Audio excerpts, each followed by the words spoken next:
All right, so the second tool that we're going to learn about here that can help us understand utility maximization is called a budget line, and it's a two-product comparison. So oftentimes we use a coordinate plane, a graph paper with the origin here, right? This is the first quadrant, to help us understand and compare two products to each other. So you are going to need maybe a little section of graph paper. You might want to go get a section of graph paper, or maybe you can draw a pretty good grid in your notes, okay? And if you want to pause the video and write out this procedure, this is going to be our procedure for creating a budget line. Now, in order to create a budget line, you need three things. You need a budget, which is basically like an income. What is the limitation on how much money this consumer has to spend? Okay. Then you need one product and just the price. All you need is just the price of that product. And then the other product, and you just need the price of that product. So if you have the price of one product, the price of another product, and your budget. A budget is a limitation. This is your limited costs. This is all you have to pay out to gain utility is in this example is $12. So we're going to create a budget line now. We're going to follow this procedure over here. And the budget that we're given is $12. And the two products that we're interested in consuming are product one, which is $3 each. So if I want to buy one of them, it's $3. If I want to buy two of them, that'll be $6 because $3 plus $3, etc. And product two costs $2 each, okay? And so here's what we're going to do to be able to make this budget line. Starting with a budget amount and the prices of two products. There we go, and I just gave that to you. Assign one product to the vertical axis. So we're going to call the vertical axis product Y. And so we're going to call product number one. We're going to call this one product Y. Okay, so this one is going to go on the vertical axis. And then it says, and the other product to the horizontal, which is X. We're going to call product 2 product X. So we're going to graph product X, this second product, along the X-axis, and product Y here, okay, that one we're going to map along the vertical axis, okay?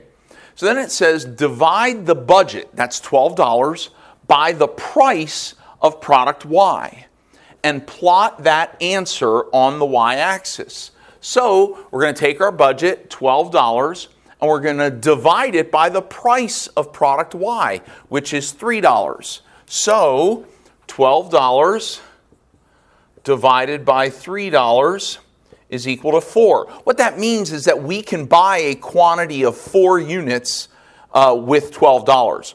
How many of these can you buy with $12? Well, they're $3 each, and 12 divided by 3 is 4. So we can buy a quantity of 4 units of product Y. And now what we're going to do is we're going to go along the y-axis, and we're going to go up to where the 4 is, and we're going to plot a point. We're just going to put a point right there. Okay.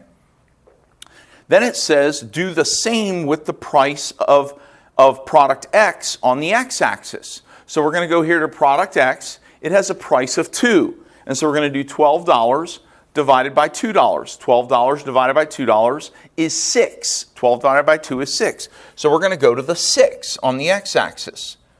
Okay? And then the last step says connect the 2 points with a straight line. So what we're going to do is we're going to get a ruler, and we're going to line these 2 points up just like this. That looks about right. And we are going to draw a straight line. There we go. And that is a budget line. This line right here is a budget line. And here's how we understand a budget line. Anything under the budget, any combination of products under the budget line are affordable. Okay? So anything here is affordable, and anything over here is not affordable. Not affordable. Here's what I mean by that. Each one of these points on the coordinate plane represents a quantity of product Y and a quantity of product X. So if we pick this point right here, that's 1 unit of product X and 3 units of product Y, because this is the point 1, 3. Okay? So the point, that's quantity 1, comma, quantity 3. Okay? Well, can we afford to buy 1 unit of product X? Well, that's $2. And 3 units of product Y. Y is $3 each, but 3 of them would be 3 times 3 is 9. 9 plus 2 is $11, and we have a budget of $12. So yes, we can afford to buy 1 unit of product X and 3 units of product Y. Okay, so every coordinate point underneath here is an affordable mix of products. But everything out here is not affordable. So if we go right here, for example, this would be 2 units of X and 3 units of Y. Well, 2 times 2, that's $4. Plus 3 times 3 is $9. And 4 plus $9 is $13. Can we afford $13? Nope, we only have a budget of $12. So anything above this line is outside of our budget, and anything under the line is inside of our budget. And that is a budget line.